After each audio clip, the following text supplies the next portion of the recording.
thanks for tuning in. Street Talking Other Stuff with Mike Mad Dog Magnotti.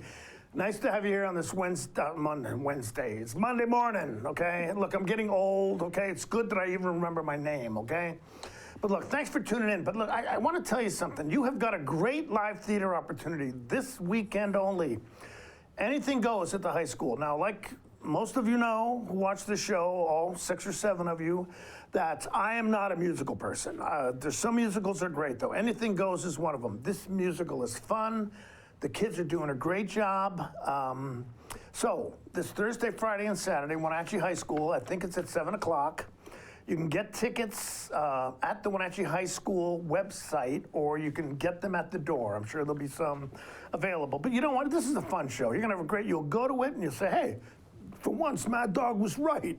You'll like this show. So plan on it this weekend. It's a great thing to do. But hey, I have got a really good show today. I have been looking forward to this one for a long time. I've got a really good guest. It's going to be some great information. So you stick around. Street Talking Other Stuff. We will be right back.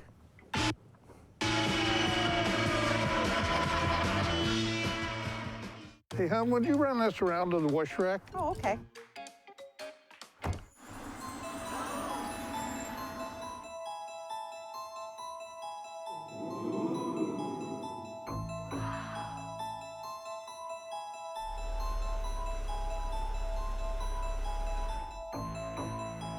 Hey, hon, what happened? They shrunk the truck. The all-new mid-size Canyon is now available at Sangster Motors.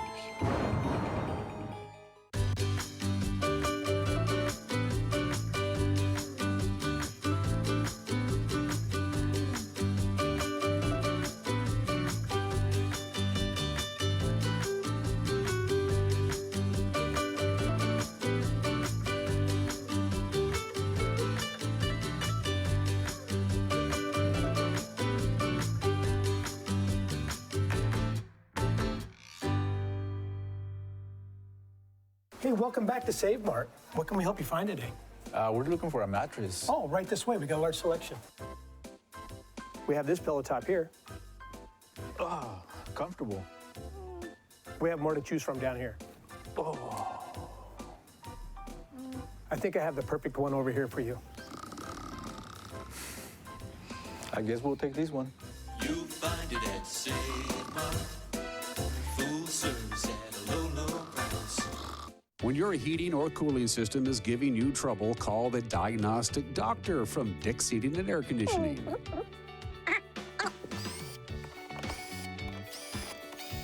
Here's the culprit right here. All joking aside, when you call Dick's, you're calling 35 years of experience at customer service right here in the Wenatchee Valley. Dick's strongly believes in repairing before replacing, and they service all major brands of HVAC units.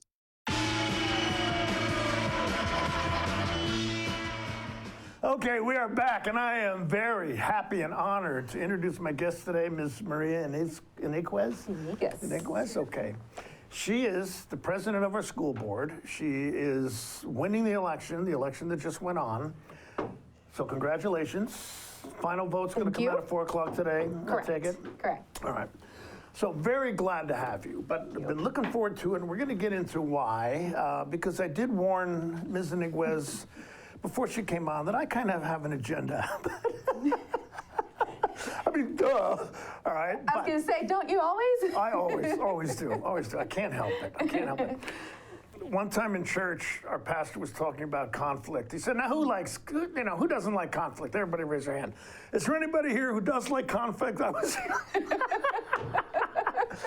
Okay, so tell us a little bit about yourself. You know, background, family, education, that kind of stuff. Yeah. So experience, all of it, huh? I've been living in Wenatchee for about 17 years, just a little bit over 17 years. Made the move about 17 years ago in October. Married, happily married for 16 years. Great. We have an 11-year-old, one kiddo. Currently, I am working at Wenatchee Valley College. Do you have children?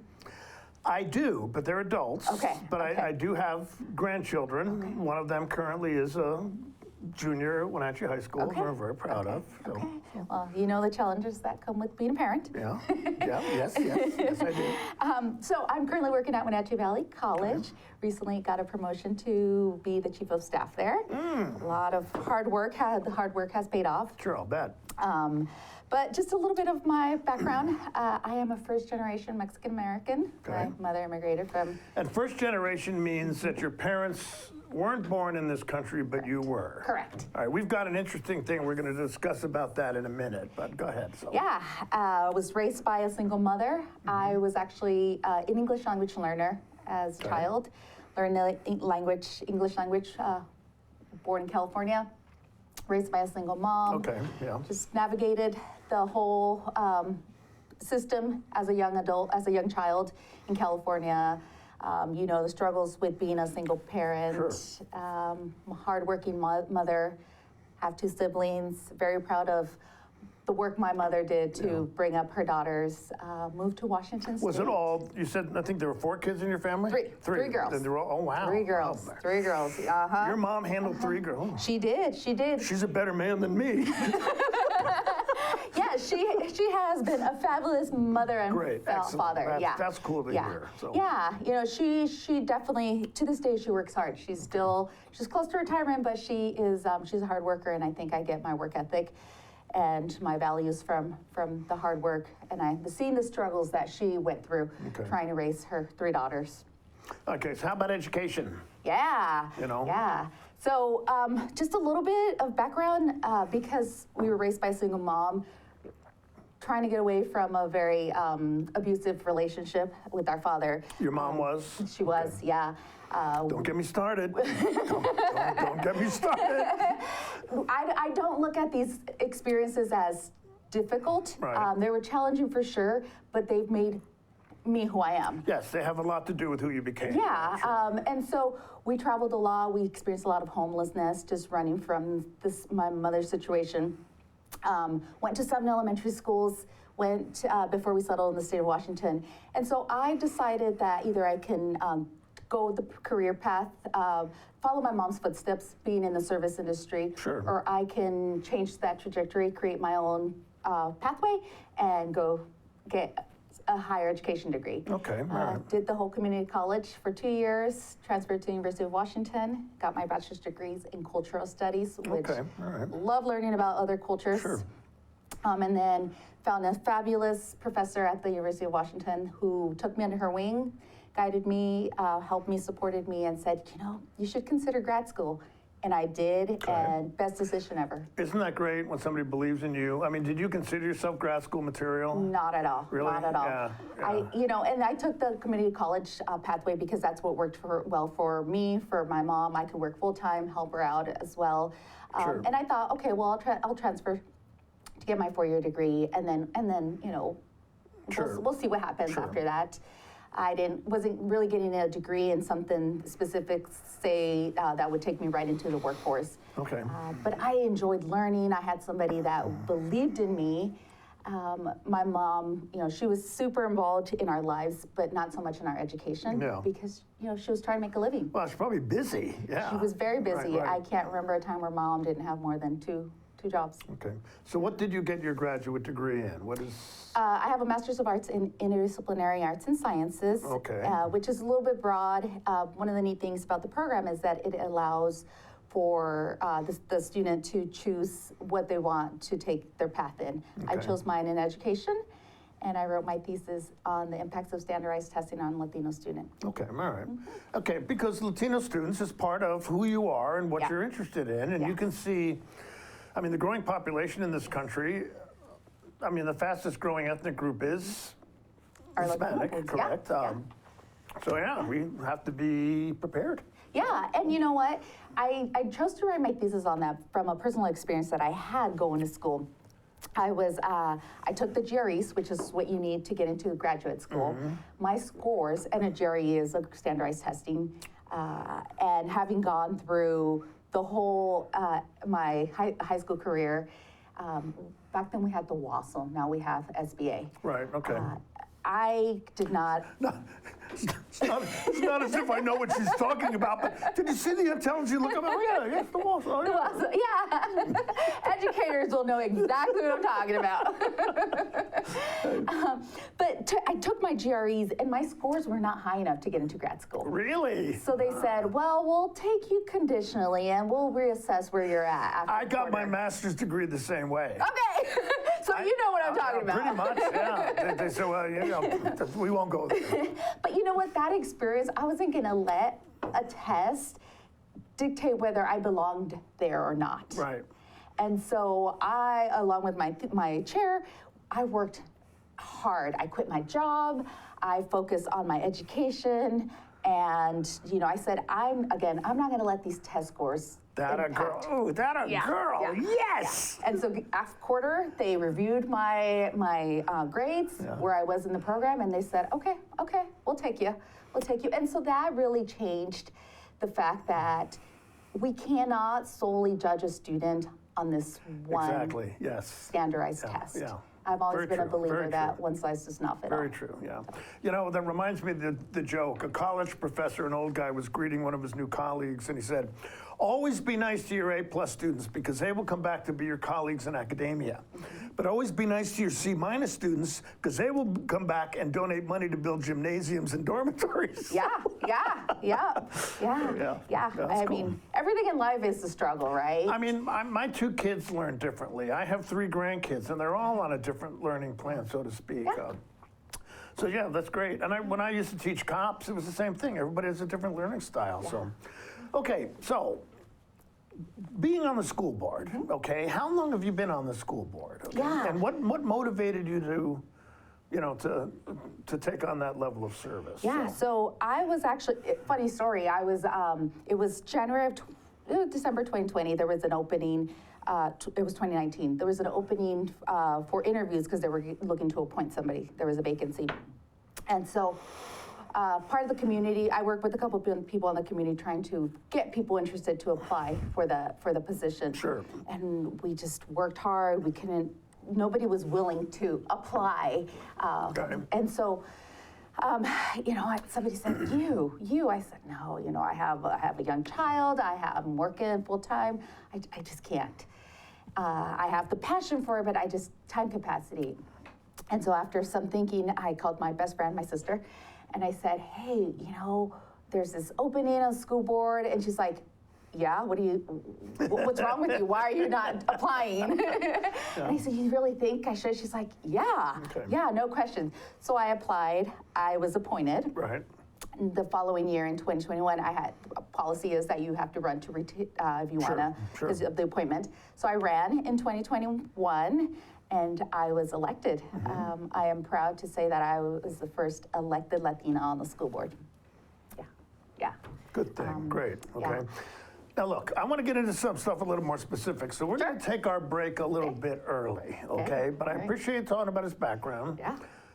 Certainly, you're capable, you're intelligent, okay? I don't think anyone would question her for qualifications, but we're going to talk about that in a minute. But we're going to take a break. But Street Talk and other stuff, talking with Maria Iniguez, president of the Wenatchee School Board. You stick around. We will be right back.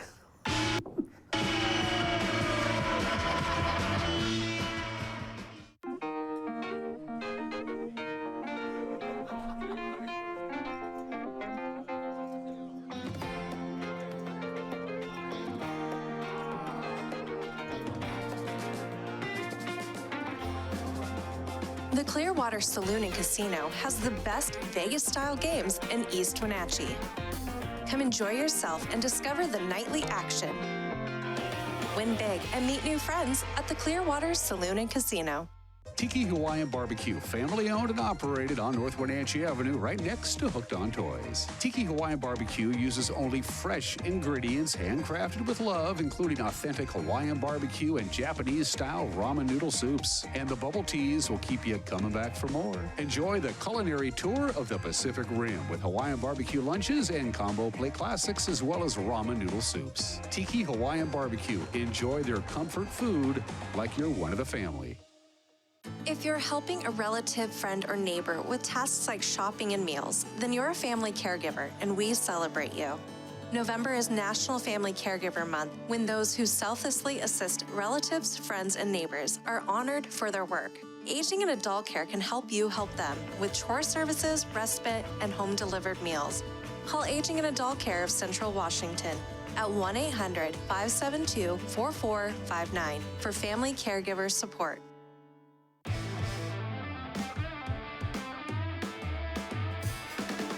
Badger Mountain Brewery is your cure for boredom. Jam Night Mondays. Trivia Wednesdays. Live Music Fridays. And Sunday Brunch.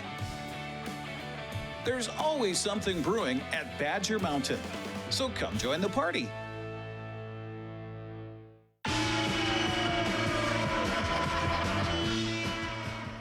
Okay, we're back talking with Senora Maria Iniguez. She is the president of the Wenatchee School Board, who is just going to have the final vote today at 4 o'clock, 5 o'clock, but you were ahead. Now, you were appointed, then you ran for the first time in 1921. You know what I was first aware of you? 2021. 2021, sorry. Okay, thank you. Don't hesitate to correct me, okay? I'll just feel like I'm at home. She's a smart woman. Yes, she is. Yes, everything but her taste in men. Okay, but you were first elected in 2021. You know what first caught my attention about your campaign? What's that? Somebody said, do we really want a Mexican beauty queen on our school? Were you ever a beauty queen? Not at all. Not at all. And I said, what the heck is wrong with these people that this woman is such a threat that they've got to start attacking her for something that is completely irrelevant? Irrelevant, correct? You know, and that is true. I mean, what kind of ridiculous thing is that to comment on, you know?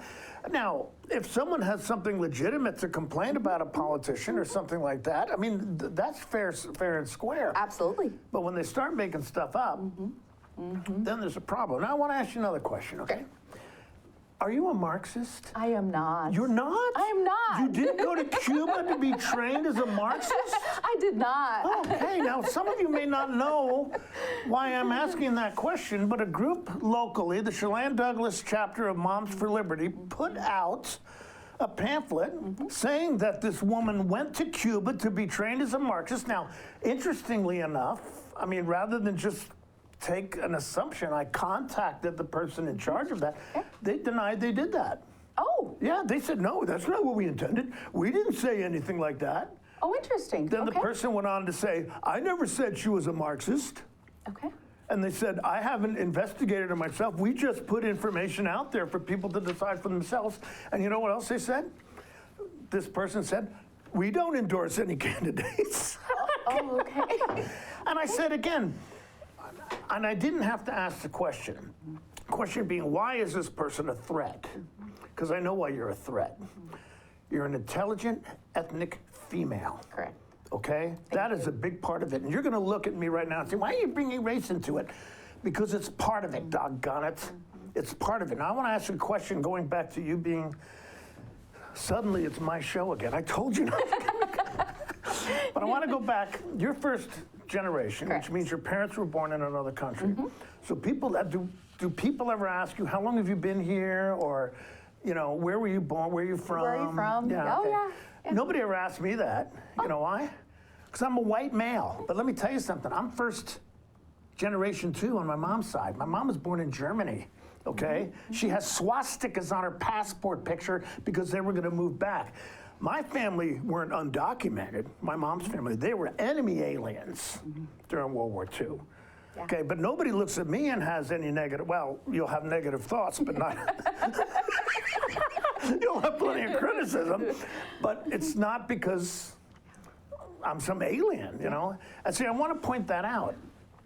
We're the same. Correct. Okay? We're Americans. Yeah. Okay, we got different heritage backgrounds, but we are Americans. Yep, educated cool. through some educational system. Yeah. You know, serving our country the way we best know. Okay, so let me ask you, what was your reaction when you saw, I mean, it wasn't only that, but what was your reaction when you saw these specific allegations being made against you? I mean, you're a capable person. I mean, you are a valuable addition to the school board, okay? Aren't you? I mean, hope so. I mean, many people have said that. I know people that are educators that said you're one of the best school board people that we've had. What was your reaction when people were calling your qualifications, making accusations against you that were baseless? And that's the thing, is that they're baseless. Nobody reached out to me to really inquire, you know, is this accurate? Is this true? Really? Nobody called and asked you no. if you went to Cuba to be trained to be a Marxist? Correct. Or was I a guest of Fidel Castro? So, you know, when I first read How this, is Fidel these days? to me, it just seems petty. It just seemed petty, and at the same time, I think comical. petty's being generous, you know. Well, okay. just you Okay, know, all just right. kind of shows, you know, where I come from. And You're a lot nicer than I am. and honestly, I can. The only thing that I could really think about it was that I found it somewhat comical, insulting, yes, Yeah. but at the same time comical that. To think that somebody thinks that I'm that important to be a guest of the Castro regime. See, that's the whole key, ma'am. You're a threat. Mm-hmm. Now, you're not really a threat to these people. You're an asset to this community, an asset to the school board, but you're a threat to what they consider their values, okay? And it's just, I'm sorry, the behavior was despicable. I'm saying it was. Now, they may be nice people. People have argued with me that these people involved are good people. Maybe they are. I know people are multifaceted, but it was despicable behavior, okay? And there's another aspect about it I want to bring up, but I want you to be able to continue about your response to this. So. Yeah, I found it, okay, I found it, I used petty, right? Okay, yes, you did. You were very kind. But you know what? These are things that a lot of people of color in leadership positions face on a daily basis. Right. And so, to some point, I think we become programmed to, you look at it, you face it, you're going to choose to address it, or you're going to choose to be a better person and move on. Right. I choose to be a better person and move on, and really focus on the work that I'm doing to serve my community, the people I represent. And so, you know, I allow myself to look at it, really analyze it, see the impact it's having. At that point, it was not within my control, so I move on and continue the good work. Okay, all right. How do you keep from getting bitter about it? I mean, because you do serve these people too. Yeah, Okay? I do. Well, I'm assuming you're maintaining a lack of bitterness about it. I would have some problems myself, but, you know. I can't let it consume me, honestly. Like I said, walk a day in my shoes and you will see the world differently. Sure. And I say that just with all respect, but we navigate the world, people of color navigate the world completely different. And there's things that we notice or that we have to deal with on a daily basis. Sure. That just, it builds us. It defines who we are. And I can either choose to dwell on something and become a victim, or I can grow from it. Yeah, very good. And that makes you a better person, so. You know, it's kind of an insight I had one time. One of my textbooks talked about male privilege. Oh, what do you, come on. I work for everything I have. Yeah, well, okay, it's true. I have been responsible. I have worked hard, but I had to realize, and I had an insight, being a white person gave me different advantages or different positions than being a female, being black, being Hispanic, okay? It doesn't take anything away from me, okay, to say that I've had privilege that it's just there. It's just by, and I know a lot of people, well, my God, what are you talking about? You know, we don't, just grow up, okay? We have an advantage being white people. A white male specifically, okay? It's not anything I'm grasping. I'm not trying to take away from anybody else, but we have to be aware of it so we don't perpetuate that, okay? Thank you. Well, and you people of color have to help us, okay? Because, you know, my daughter is very good at it, even though she's a white person. She very frequently points out my microaggressions. Yep. Okay, now, there's one more area I want to go into. Sure. Okay, you're of the Roman Catholic faith. I am. You're a Christian. I am. That's interesting, you know, because I put this on Facebook. Moms for Liberty is not a Christian organization, but the person who runs that, if you go to her Facebook page, she identifies very much as a Christian, and I'm sure she is. I have no question about that. You know, Jesus loves her. I'm sure that in many ways, you know, she's fulfilling that. But my question was this. If you're a member of a non-Christian organization, does that give you the right to violate the 9th commandment, which is don't bear false witness against someone? I thought it was the 8th. No, I think it's the 9th. Okay. I think it's the 9th. Okay. But you see what my question is, and I put that on Facebook, and I got a lot of backlash on it. But the truth is this. How do you feel as a fellow believer in Jesus Christ that people, and this, don't deny it, this is part of their motivation for attacking you because you don't meet their value system. How do you feel about that? Do you understand? I do, and it's challenging because I was raised Catholic. Right. I was married in the Catholic Church, baptized my child, First Communion, all of it. And so this is really challenging for me too, because people from my own church feel that way about me. And, well, yeah, I would imagine. Yeah, and so the God that I grew up with, the 10 Commandments that I grew up is, you know, love thy neighbor, don't bear false witness against others. Right. And so this is where I struggle and say, you know, my God is not any different than their God. No. God is who God is and not who we make him to be. And the fact that, you know, I represent a community that, I represent my entire community, but based on what they feel about me, I don't understand. And this is where I really, really struggle with religion and understanding where the whole concept of Christianity comes from. Right. If my God says love all, love thy neighbor, why does their God say something different? Right, and we have a Jesus who accepted the disenfranchised, okay? The story I like to say to people is you're familiar with the parable of the Good Samaritan. You know, Samaritans were somebody who the Jews hated. Yeah. You know, Jesus came and made the Samaritan the hero of the story, and my question is this: if Jesus came and told us this story now, who would he cast in that role? Okay, would it be a gay person? Would it be a transgender person? Who's the person who's most offensive to you that Jesus would point that out? But okay, we got to take a quick break, okay? But Ms. Iniguez, thank you very much for being here. I mean, it took a lot of courage. I appreciate the job you're doing. Oh, thank you. When I have issues with the school board, you will hear about them directly, okay? Yes, yes. If you have any questions about me or who I am? I will ask, okay? Yeah. But hey, street talk and other stuff. We're going to take a quick break, come back and say goodbye. But hey, we'll be back in a minute.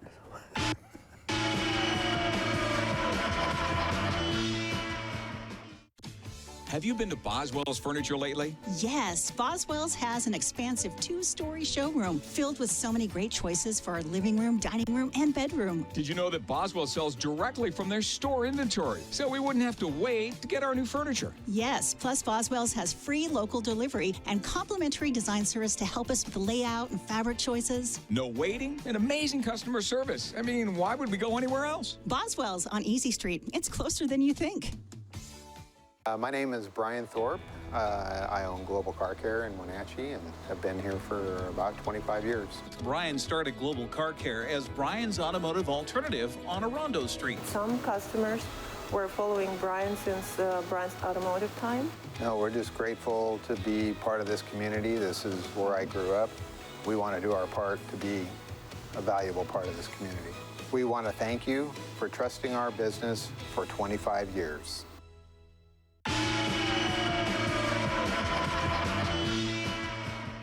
Okay, we're back, and I want to say, Ms. Iniguez, thank you very much for being here, okay? Pleasure. I'm honored. It was just an honor for me for you to be here. Appreciate the fact very much that you're staying on the school board. Keep doing the job you're doing, okay? Thank you. And thank you very much. But hey, that's Street Talk and other stuff. Thanks for tuning in. We will see you next week. Bye-bye.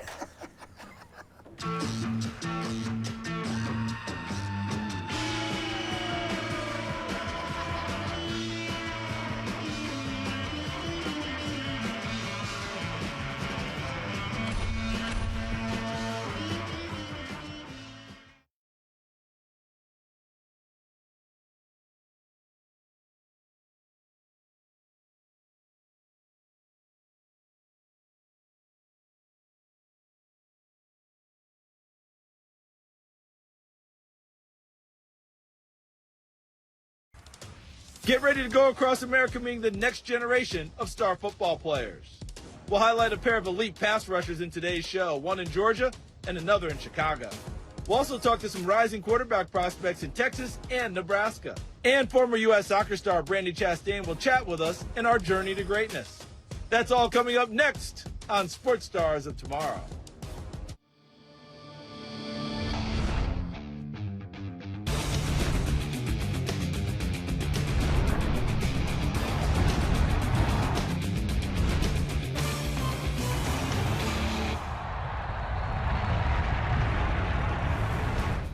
Welcome to Sports Stars of Tomorrow. I'm Charles Davis.